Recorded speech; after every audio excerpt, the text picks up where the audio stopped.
Selamat malam Pak Zul. Selamat malam, Assalamualaikum warahmatullahi wabarakatuh. Waalaikumsalam, semoga sehat ya Pak Zul. Pak Zul, ini terkait dengan implementasi keputusan Presiden penggratisan pelanggan listrik 450 volt ampere dan diskon 50% untuk pelanggan listrik 900 volt ampere. Seperti apa mekanismenya? Hari itu diputuskan oleh Presiden, hari itu juga kami langsung menyiapkan teknisnya. Presiden sangat mendukung kebijakan Presiden Joko Widodo membebaskan tarif listrik dan diskon bagi pelanggan. Ini adalah kebijakan yang dibutuhkan oleh rakyat.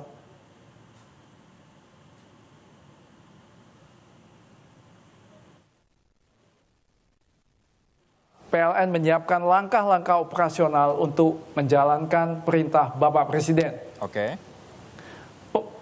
Pembebasan listrik dan diskon akan sangat bermanfaat dan ditunggu oleh terutama pelanggan rumah tangga 450 VA dan 900 VA bersubsidi.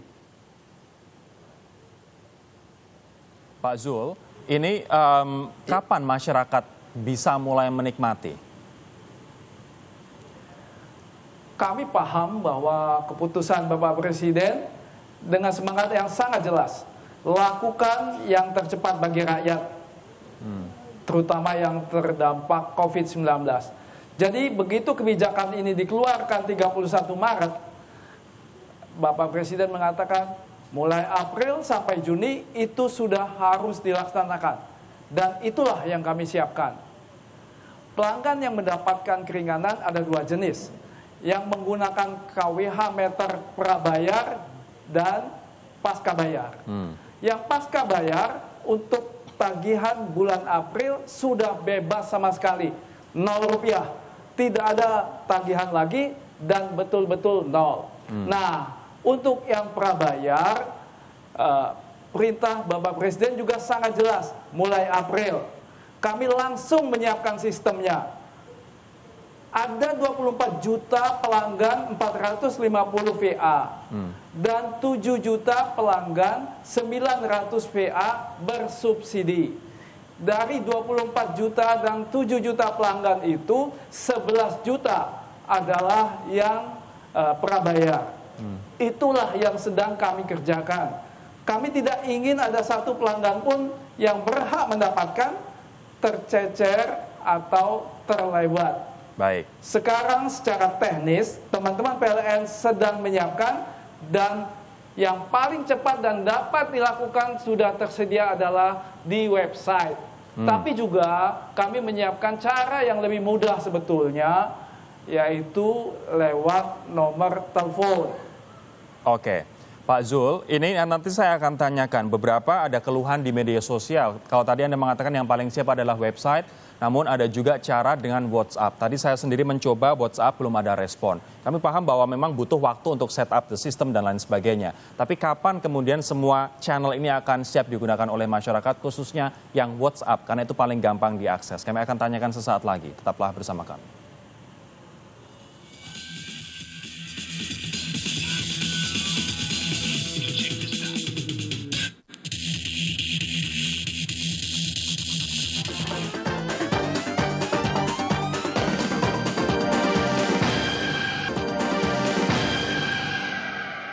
Saya akan kembali menyapa Dirut PLN Pak Zul. Pak Zul, ini banyak keluhan pelanggan yang tidak bisa mengakses website PLN untuk mendapatkan token gratis bagi mereka yang berhak maupun melalui WhatsApp. Apa yang sebenarnya terjadi dan kapan ini akan beres, Pak? Pasti kami akan segera membereskan hal ini.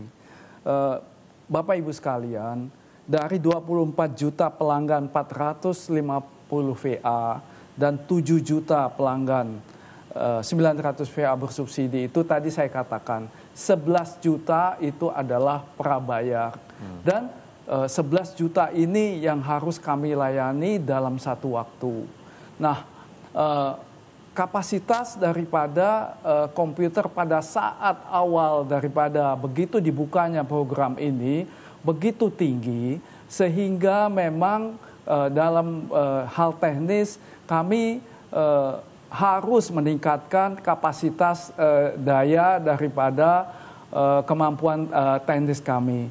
Kami sudah meningkatkan 4 kali lipat dari kemampuan teknis kami untuk menampung permohonan, permintaan daripada token prabayar itu. Sampai dengan siang ini sudah 5 juta yang terlayani dari 11 juta itu. Nah, jadi masih ada 6 juta yang belum terlayani. Kami ingin menyampaikan bahwa untuk yang belum terlayani, sebaiknya melalui website. Kenapa? Karena website itulah yang dalam kontrol daripada PLN. Sedangkan WA itu ada dalam kontrol daripada Facebook. Kami memang bekerja sama, berhubungan dengan Facebook untuk meningkatkan daya tampungnya. Tetapi kelihatannya mereka masih membutuhkan waktu untuk meningkatkan daya tampung dari WA itu. Baik. Jadi WA itu, maaf, bukan dalam kontrol kami. Jadi kami ingin menasehatkan, mengadviskan Bapak Ibu untuk melalui website PLN saja terlebih dahulu. Oke. Pak Zul, kita harus juga melihat bahwa teman-teman di PLN yang bekerja sebagai teknisi atau mereka yang ada di lapangan memastikan kita terpenuhi kebutuhan listriknya juga merupakan frontliner. Tidak hanya dokter, tidak hanya tenaga kesehatan, tidak hanya kasir, tidak hanya mereka yang bertugas mengirim paket, tidak hanya tukang pos dan sebagainya, namun juga teman-teman di PLN juga merupakan frontliner. Pas pandemi COVID-19 ini berjalan dan ada ratusan ribu karyawan PLN di seluruh Indonesia, tidak terkecuali mereka yang ada di lapangan begitu. Bagaimana sistem kerja di PLN? Terima kasih. Dampak daripada COVID-19 ini terhadap operasi kami sangat besar. PLN memiliki tanggung jawab yang tidak bisa ditawar, yaitu menyediakan listrik kepada masyarakat. Dan kami harus memastikan layanan itu tetap berjalan. Pasokan listrik harus tersedia dengan stabil. Untuk itu kami petakan unit-unit yang paling kritikal, pembangkit, transmisi, distribusi, dan pelayanan. Dan itu tidak boleh berhenti. Pegawai yang bekerja di unit kritikal itu kami berikan perlindungan lebih. Kami sediakan antar jemput, kami sediakan makanan dan vitamin tambahan, kami cek kesehatannya secara rutin, dan kami isolasi mereka secara lebih ketat area kerja maupun mobilitasnya. Kami lindungi para pegawai. Tidak boleh bepergian dinas ke luar negeri ataupun di dalam negeri. Pemeriksaan kesehatan kami intensifkan. Seluruh pegawai melakukan mobilitas karena tugas wajib melapor. Baik. Kami memiliki sistem absensi sehingga kami tahu persis lokasi dari masing-masing pegawai dengan baik. Baik. Pak Zul, kemudian ada 433 desa di Indonesia yang belum teraliri listrik. Kenapa, Pak?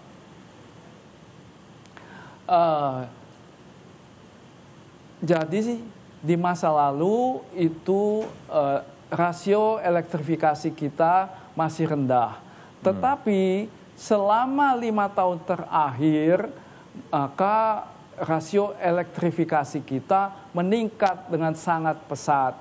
Pada saat ini, rasio elektrifikasi kita sudah di atas 99%. Nah, artinya tinggal kurang dari 1% desa yang masih belum memiliki listrik. Tetapi kita paham bahwa yang tertinggal itu hanya yang paling sulit saja, yaitu di Papua, Papua Barat, di Maluku, di Nusa Tenggara Timur, yang tempatnya sangat sulit untuk bisa diakses, bisa dicapai. Bapak Presiden memberikan perhatian terhadap hal itu dan memberikan instruksi kepada kami untuk melistriki desa-desa yang tersisa itu. Akhirnya kami mendapatkan data bahwa masih tersisa 433 desa yang di Papua dan Papua Barat itu yang perlu dilistriki, dan informasi itu kami dapatkan dari Kementerian ESDM. Baik, Pak, kita akan jeda terlebih dahulu Pak Zul. Nanti bagaimana kemudian mengaliri 433 desa ini di tengah pandemi COVID-19 yang semoga saja tidak sampai ke sana begitu, namun saat ini kita tidak bisa mengontrol penyakit ini kecuali dengan apa yang bisa kita lakukan saat ini untuk mencegahnya. Tapi resiko untuk sampai ke sana pun tetap saja ada. Kita akan tanyakan sesaat lagi, tetaplah bersama kami.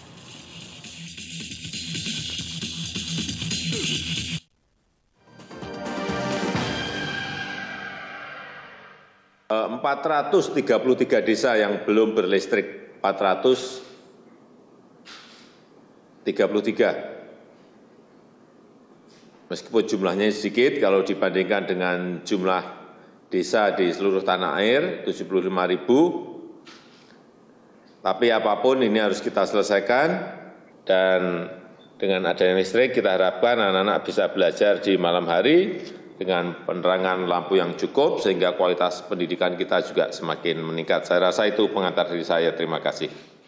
Di tengah pandemi COVID-19 ini dan juga untuk mengadres masalah 433 desa yang belum teraliri listrik, apa solusi dari PLN, Pak Zul? Baik, jadi tadi kita simak bahwa 430 desa yang terdaftar dalam program ini adalah yang paling sulit, dan juga ada faktor keamanannya. Secara ekonomis ini mungkin tidak layak, tapi ini adalah mandat, ini adalah tanggung jawab. Nah, dalam hal ini kami menggunakan teknologi, yaitu spatial optimization dan pattern recognition. Untuk apa? Satu, kita cari koordinat desa-desa itu dengan tepat, dan kami ketemu koordinatnya. Setelah itu kita cari sebaran penduduknya, berapa beban listriknya, berapa beban yang harus dipasang. Kemudian kita juga harus tahu sistem apa yang paling tepat. Nah, untuk itu kita gunakan inovasi, yaitu tabung listrik atau TALIS. Umur daripada TALIS ini sekitar 15 tahun. Nah, tapi TALIS ini kan harus dicas, harus diisi ulang. Pembangkitnya harus lokal di setiap desa berdasarkan potensi setempat. Bisa menggunakan tenaga surya, grid, PLT mikrohidro, pikohidro, ataupun PLT biomasa. Lalu kami harus membangun stasiun pengisian energi listrik di setiap klaster sebaran supaya warga tidak harus berjalan terlalu jauh. Oke. Namun Bapak Ibu sekalian, kami tidak bisa bekerja sendiri karena salah satunya ada permasalahan keamanan di sana. Bagaimana kemudian menyelesaikan permasalahan keamanan di zona merah, Pak, zona rawan? Ya, PLN bekerja sama dengan pemerintah, baik pemerintah pusat maupun pemerintah daerah untuk program ini. Kami mendapat dukungan penuh dari Bapak Presiden, dan juga karena ini tempat yang tersulit di Republik ini, ada masalah keamanan, kami meminta dukungan dari TNI untuk membantu melaksanakan. TNI sangat antusias dan untuk bekerja sama dengan kami sejak awal.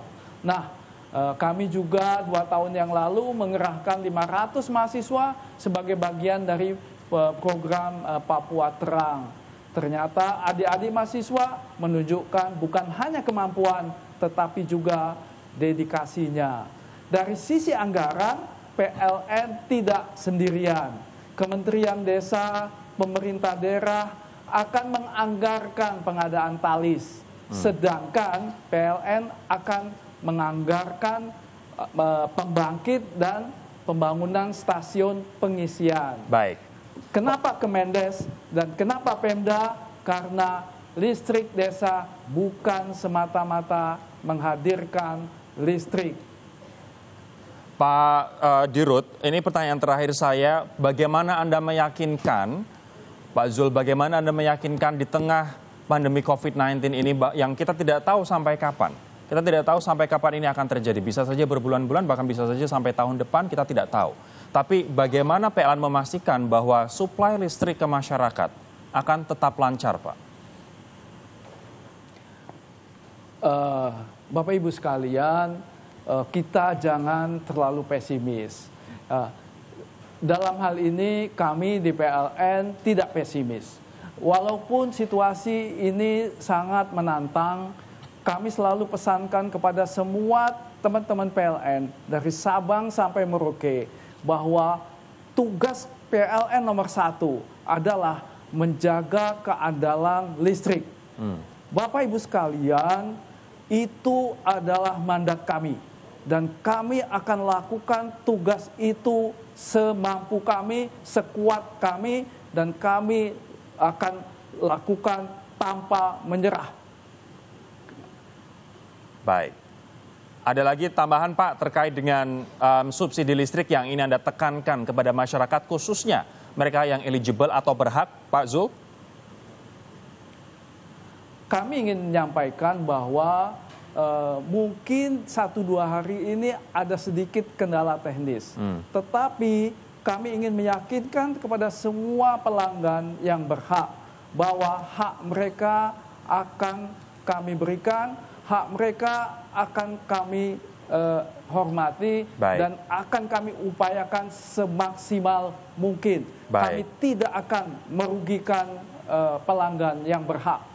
24 juta pelanggan 450 volt ampere dan juga 7 juta pelanggan untuk 900 volt ampere. Terima kasih Dirut PLN Zulkifli Zaini atas waktunya di Prime Talk malam hari ini, dan juga insentif ini pemirsa, bantuan-bantuan dari pemerintah ini kita harapkan sekali lagi bisa membuat Anda untuk berpikir ulang apakah untuk mudik atau tidak. Pemerintah mendesak dan juga kami dari media massa pun juga mendesak untuk tidak memudik untuk memutus rantai penyebaran COVID-19 ini. Kita sudah melihat bersama-sama data di awal tadi bahwa dari 10 daerah mereka yang melakukan mudik di sana terjadi lonjakan ODP, PDP dan juga kasus positif. Tetaplah stay di rumah dan juga tetaplah jaga jarak dan jangan lupa selalu cuci tangan sesering mungkin. Saya Rory Asyari undur diri. Terima kasih. Sampai jumpa.